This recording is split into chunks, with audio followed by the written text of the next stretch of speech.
Genesis 2, the story of Adam and Eve. So the heavens and the earth and everything in them were completed.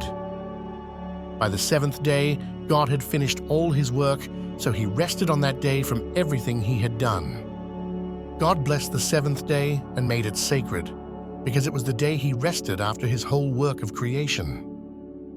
This is the account of how the universe was created when the Lord God made the earth and sky. At first, there were no wild plants or crops growing because the Lord God hadn't yet sent rain, and there were no people to farm the land. Instead, water would rise from beneath the surface and water the whole ground. Then the Lord God took some soil from the ground and shaped it into a human being. He breathed life into the person's nose, and the man became a living soul. The Lord God planted a beautiful garden in a place called Eden, towards the east, and put the man there.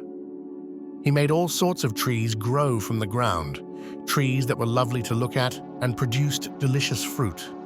In the middle of the garden stood the tree of life and the tree of knowing good and bad. A river flowed through Eden to water the garden, then divided into 4 branches.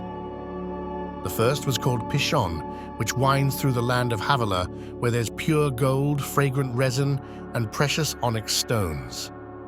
The second river is Gihon, flowing through the land of Cush. The third is Tigris, running east of Assyria. And the fourth is the Euphrates. The Lord God placed the man in the Garden of Eden to cultivate it and take care of it. He gave the man this instruction: "You may freely eat from any tree in the garden, except from the tree that gives knowledge of good and bad.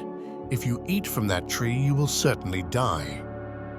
Then the Lord God said, "It's not good for the man to be alone. I'll make him a perfect companion." The Lord God had formed all the wild animals and birds from the soil, and he brought them to the man to see what names he would give them.